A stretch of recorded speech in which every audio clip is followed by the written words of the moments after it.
Service నుంచి వచ్చిన కాన్సెప్ట్తో స్టార్ట్ చేసాం. బట్ మేబీ అది అది కరెక్ట్గా మేము ప్రొజెక్ట్ చేయలేకపోయాం దాన్ని. బట్ సర్వీస్ ఎందుకు స్టార్ట్ చేసామంటే సాఫ్ట్వేర్ ఇంజనీర్గా ఉన్నప్పుడు 8 years software engineer, Thomson Reuters, value labs, next technologies అని, ఎస్ఎన్పి అని రకరకాల ప్రాజెక్ట్స్లో చేసాం. చేస్తున్న క్రమంలో ఈ ఫస్ట్ నుంచి ఉన్న థాట్ ఏంటి, డైరెక్టర్ అవ్వాలనుకుంటే మనం డైరెక్టర్ అయితే మనకు డబ్బులు వస్తాయి, పేరు వస్తాయి, దాంతోపాటు రాజకీయాలుగా లేదా ఊర్లో ఏదైనా మార్పులు చేయాలి. యోగా చేసింది ఎందుకంటే యోగాలో మనం సక్సెస్ఫుల్ అయితే యోగా సెంటర్ నడుస్తుంటుంది, పొద్దున సాయంత్రమే ఉంటుంది కాబట్టి సెషన్స్, మధ్యాహ్నం పూట సాయంత్రం పూట ఏదైనా చేయొచ్చు. దీని వెనక లేదా నేను చెప్పిన స్విగ్గీ లాంటిది ఏది చేసినా దాని ఉద్దేశం ఏంటంటే ఏదో మన బిజినెస్ రన్ అవుతుంటే నేను ప్యారల్గా చేసుకునే దానికి ఏదైనా ఉంటుంది. దాంట్లో ఉన్న ఆలోచనలో ఈ సాఫ్ట్వేర్లో ఇరుక్కోపోయాం, ఏది వర్కౌట్ కాక సాఫ్ట్వేర్ ఇంజనీరింగ్ వచ్చాం. ఒక 8 years చేస్తున్న క్రమంలో పెళ్ళయింది, పిల్లలు పుట్టారు, అంత క్రమంలో మళ్ళీ వస్తుంది కదా, మళ్ళీ ఆ థాట్ ఒకసారి మీకు ప్రయాసం మాత్రం అల్టిమేట్ అండి. ఎక్కడ కూడా వెనుదిరిగి చూడలేదు, వచ్చింది వెనుదిరిగి చూస్తూనే ఉన్నాం. బట్ దాని గురించి ఆలోచిస్తూ ఉంటాం, సబ్జెక్ట్ గురించి ఎవరు మాట్లాడుతున్నాం విన్నాం. సో సర్వేస్ అయితే మిడిల్ లేయర్ అనిపించింది. అటు ఎమ్మెల్యేస్కి కనెక్ట్ చేసి వాళ్ళ చేత కొన్ని మంచి పనులు చేయొచ్చు. సో అలాగే ప్రజలు నిజంగా నేను అనుకుంది కరెక్టా, లేదు మాకు అంతా పెన్షన్లే కావాలి అంటున్నారా అని తెలుస్తుంది కదా డేట్. సో ఈ మధ్య లైన్ తీసుకున్నాను అనమాట. అది మోస్ట్లీ మేబీ కరెక్ట్గా సెట్ అయింది ఆ బాక్స్. మేబీ ఏదైతే పవర్ ఏదో ఉందో దేవుడు ఆ బాక్స్లో కూర్చోబెట్టాడు అనుకుంటున్నాను. ఇటు అంత పెద్ద ఎక్స్పీరియన్స్ ఉన్న ఆరా మస్తాన్ గారు ఫెయిల్యూర్ లాంటి సర్వేసే ఇచ్చారు పాపం. వైఎస్ఆర్సీపీ ఏకంగా అధికారంలోకి వస్తుంది 100+తో అని చెప్పారు. మీరు ఇంత ప్రయాసపడి ఇండివిజువల్ ప్రతి కాన్స్టిట్యున్సీని బాగా తిరిగాను అని చెప్పారు. మీరు సక్సెస్ అవ్వడానికి ఆరా మస్తాన్ గారు ఫెయిల్ అవ్వడానికి కారణం ఏంటంటే ఆరా మస్తాన్ గారు ఫెయిల్ అవ్వడానికి నేను కమెంట్ చేయలేను సార్. ఎందుకంటే ఆయన మోర్ ఎక్స్పీరియన్స్డ్ పర్సన్ దాన్ని మీ, ఆయన మోర్ కాంటాక్ట్స్ ఉన్న పర్సన్ దాన్ని మీ, మోర్ ఎఫిషియెంట్. మేబీ అన్ని పార్టీలతో ఆయన సంబంధాలు ఉన్నాయి. నాకు ఏ పార్టీతో సంబంధం లేదు, ఆయన అంత ఎక్స్పీరియన్స్ లేదు, ఆయనకున్నటువంటి కాంటాక్ట్స్ కూడా నాకు లేవు. బట్ నా వరకే నేను చెప్పగలిగింది ఏంటంటే ఆబ్వియస్లీ అలాంటి వాళ్ళు మామూలుగా ఫ్యూచర్లో మాలాంటి వాళ్ళకి కొంచెం ఆయన ఉన్న ఎక్స్పీరియన్స్ గైడెన్స్ మాలాంటి వాళ్ళకి అవసరమే. సో నిజంగా ట్రూగా నేను ఏదో కెమెరా కోసం యాక్ట్ చేసి చెప్పలేదు. ఎందుకంటే యూ మేబీ ఫెయిల్యూర్ ఒక సెక్షన్ వల్ల ఒక కారణం వల్ల ఫెయిల్ అవ్వచ్చు. బట్ ఆయనకున్న స్ట్రక్చరు, ఆయనకున్న ఎంప్లాయీస్, ఆయన వెళ్ళిన విధానాల్లో ఇప్పుడు మాలాంటి వాళ్ళకి వచ్చి ఇప్పుడు నేను ఈరోజు పిలిస్తే ఆరా మస్తాన్ గారు సాయంత్రంకి వెళ్ళి కలిసి నేను ఆయన నుంచి సజెషన్స్ కానీ తీసుకుంటాను. సో ఎందుకంటే హీఈస్ మోస్ట్ సీనియర్ దాని మీ. ఒక సినిమా ఫ్లాప్ అయినంత మాత్రాన రకరకాల కారణాలు ఉంటాయి కదా. ట్రూ. సో నేను సక్సెస్ అయిన కారణం అయితే ఒకటి నిజాయితీ సార్. నిజాయితీని అదే ఎప్పుడు నేను లైఫ్లో ఎప్పుడైనా కానీ ఏది చేసినా నిజాయితీగా, ఒక ల్యాబొరేటరీని క్లీన్ చేసినా కానీ నిజాయితీగా క్లీన్ చేస్తాను అనమాట. మళ్ళీ ఎవరైనా వెళ్ళాలంటే దాంట్లో ఆలోచించాలి, అంత క్లీన్గా ఉండాలి అన్నంత క్లీన్ చేస్తాను. మరోపక్క ఆరా మస్తాన్ గారి మీద వైఎస్ఆర్సీపీ వాళ్ళు ప్రెషర్ పెట్టి చెప్పించారు అనే ఆరోపణని ఎలా ఖండిస్తారు మీరు? నేనేం ఖండించను, సపోర్ట్ చేయను, ఏం చేశాను. ఎందుకంటే అది అలిగేషన్స్, దాని గురించి ఏం తెలియకుండా నేనేం మాట్లాడలేను. బట్ నేను ఒకటి నమ్మేది ఏంటంటే ఈస్ట్ వెస్ట్ అవ్వదు ఎప్పటికీ. ఒక పర్సెంట్ అటు ఇటు తేడా ఉండొచ్చు. ఇప్పుడు నేను ఈస్ట్ అన్నది మటుకు లైఫ్లో ఇప్పటికీ కదా ఎప్పటికీ వెస్ట్ అవ్వదు. రేపొద్దు నేను మిస్టేక్ అవ్వచ్చు. నేను 11 అంటే 20 రావచ్చు, 25 రావచ్చు. మీరు 161 వస్తుంది అని చెప్పినప్పుడు వైఎస్ఆర్సీపీ నుంచి మీకు ఏమైనా ప్రెషర్స్ వచ్చినాయి? నాకు ఎమ్మెల్యేస్ నుంచి, ఎంపీస్ నుంచి ఇప్పటికి ఎప్పుడు రావు సార్. ఇప్పుడు కూడా నాకు హైదరాబాద్ వచ్చిన ప్రతి వైఎస్ఆర్సీపీ ఎమ్మెల్యే కలుస్తున్నారు, నేను లేదా మాట్లాడుతున్నారు. ఎందుకంటే obviously they know me personally what about నేను ఏంటని. మీ జాబ్ మీరు చేశారు, నా జాబ్ నేను చేసిన తెలుసు కదా, కనీసం జిల్లాకు ఒక ఎమ్మెల్యేకి తెలుసు. బట్ ఒక విషయం తెలుసుకోవాలని నేను ఎందుకు ఆరాటపడుతున్నా అంటే, నేను అడగొద్దు ఈ క్వశ్చన్, బట్ స్టిల్ ఎందుకంటే చాలామంది మీలాంటి సీనియర్స్, యంగ్ జనరేషన్ ఇంకా ఎట్ టు కమ్ కదా సర్వీస్లో, అంత సీనియర్ పర్సన్ అంత గ్రాస్టిక్ మిస్టేక్ ఎలా చేస్తారు ఆరా మస్తాన్ అనేది క్వశ్చన్. నెంబర్ ఆఫ్ ఫ్యాక్టర్స్ ఉంటాయి.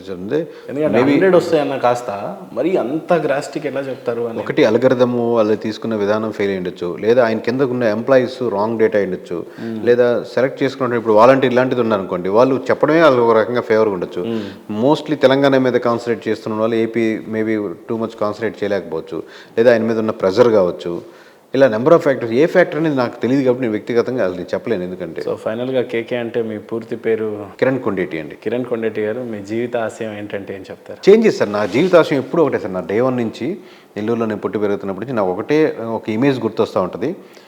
అసలు ఈ దేశమే కాదు, ఈ ఎలా ఉంటుందనే గ్రాఫ్ తెలియని వాడు కూడా 1947 స్వాతంత్ర్యం ముందర ఎవడో వచ్చి కంటిన్యూస్గా కొడుతూ ఉంటే, మొహం మీద రక్తం కారుతూ ఉంటే, వాడు వందే మాత్రం నా కొడుకు అనేదానికి వాడికి ఎంత ధైర్యం ఉండాలి, వాడికి ఎంత అంటే వాడు లీడర్లు కదా. నాకు ఎప్పుడు ఆ ఇమేజే వస్తుంటుంది అనమాట.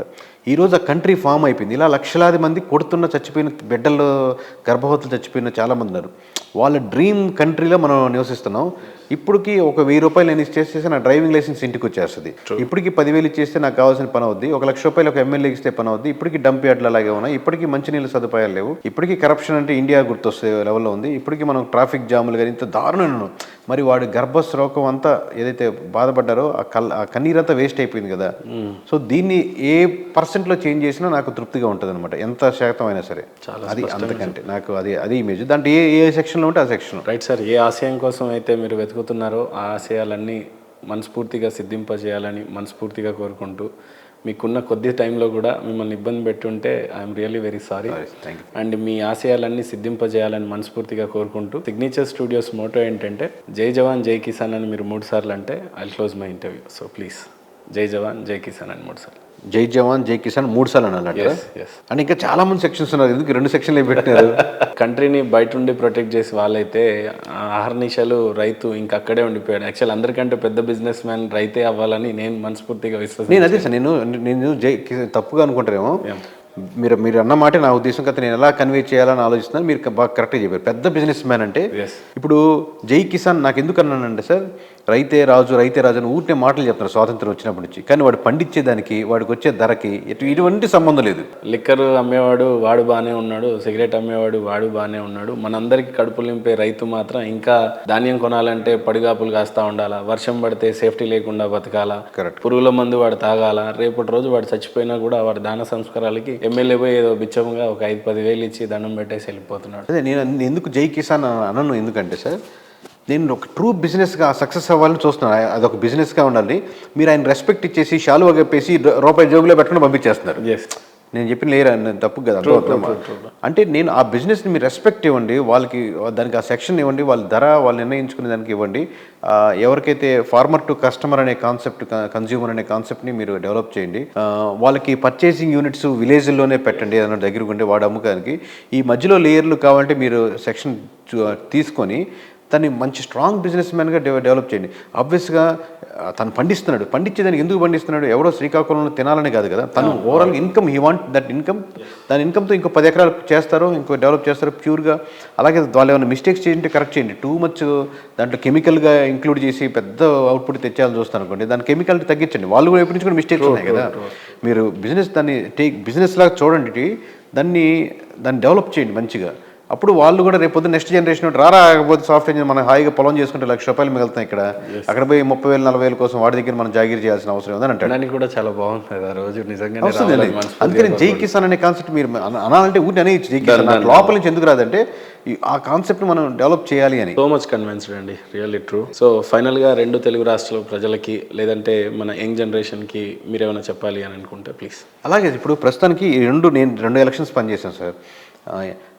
చెల్లని కొట్టినట్టు, చంప మీద కొట్టినట్టు చూపించారు అంతే కదా. 151 ఇచ్చారు, 161 ఇచ్చారు.